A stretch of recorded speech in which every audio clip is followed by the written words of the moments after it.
ಈ ತರ ಬೋರಿಂಗ್ ಆಗಿರೋ ನಿಮ್ಮ ಕ್ರೋಮ್ ಬ್ರೌಸರ್ ನ ಈ ತರ ನಿಮ್ಮ ಫೋಟೋನ ಇಟ್ಟು ಸ್ಟೈಲಿಶ್ ಆಗಿ ಮಾಡ್ಕೋಬಹುದು. ಯಾವ ತರ ಅಂತ ಹೇಳ್ತೀನಿ. ಅದಕ್ಕೂ ಮುಂಚೆ ಈ ತರ ಇನ್ಫಾರ್ಮೇಟಿವ್ ವಿಡಿಯೋಸ್ಗೆ ನಮ್ಮ ಪೇಜ್ ನ ಫಾಲೋ ಮಾಡ್ಕೊಳ್ಳಿ.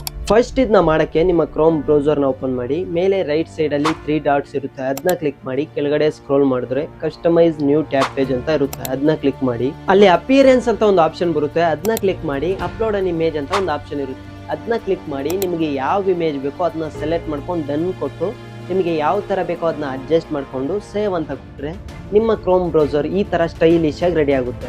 ಸ್ಟಾರ್ಟಿಂಗ್ ಅಲ್ಲಿ ನಮ್ಮ ಫೋಟೋನ ಇಟ್ಮೇಲೆ ನಮ್ಮ ಫೋಟೋ ಮೇಲೆ ಈ ತರ ಎಲ್ಲ ಕಾಣಿಸ್ತಿರುತ್ತೆ. ಸೊ ಇದನ್ನ ಹೋಗ್ಸೋಕೆ ಮೇಲೆ 3 ಡಾಟ್ಸ್ ಮೇಲೆ ಕ್ಲಿಕ್ ಮಾಡಿ. ಕಸ್ಟಮೈಸ್ ನ್ಯೂ ಟ್ಯಾಬ್ ಪೇಜ್ ನ ಕ್ಲಿಕ್ ಮಾಡಿ. ಅದರಲ್ಲಿ ಮೈ ಶಾರ್ಟ್ ಕಟ್ ಮತ್ತೆ ಡಿಸ್ಕವರ್ ಫೀಡ್ ಅಂತ 2 ಆಪ್ಷನ್ ಇರುತ್ತೆ, ಅದೆರಡನ್ನು ಆಫ್ ಮಾಡಿದ್ರೆ ನಿಮ್ಮ ಫೋಟೋ ಈ ತರ ಕ್ಲಿಯರ್ ಆಗಿ ಕಾಣಿಸುತ್ತೆ. ತುಂಬಾ ಜನ ಇದು ವರ್ಕ್ ಆಗ್ತಿಲ್ಲ ಅಂತ ಹೇಳ್ತಾರೆ. ಫಸ್ಟ್ ನಿಮ್ಮ ಕ್ರೋಮ್ ಬ್ರೌಸರ್ ನ ಅಪ್ಡೇಟ್ ಮಾಡಿ, ಇಲ್ಲಾಂದ್ರೆ ಕಸ್ಟಮೈಸ್ ನ್ಯೂ ಟ್ಯಾಬ್ ಪೇಜ್ ಅಂತ ಆಪ್ಷನ್ ಅದ್ರಲ್ಲಿ ಕಾಣಿಸಲ್ಲ. ನೀವು ಅಪ್ಡೇಟ್ ಮಾಡಿದ್ಮೇಲೆ ಈ ಆಪ್ಷನ್ ಶೋ ಆಗುತ್ತೆ. ಈ ಆಪ್ಷನ್ ಶೋ ಆಗಿಲ್ಲ ಅಂದ್ರೆ ನೀವೇನು ಮಾಡೋಕ್ಕಾಗಲ್ಲ. ಸೊ ಅಪ್ಡೇಟ್ ಮಾಡಿಕೊಂಡು ಇದನ್ನ ಟ್ರೈ ಮಾಡಿ, ವರ್ಕ್ ಆಗುತ್ತೆ.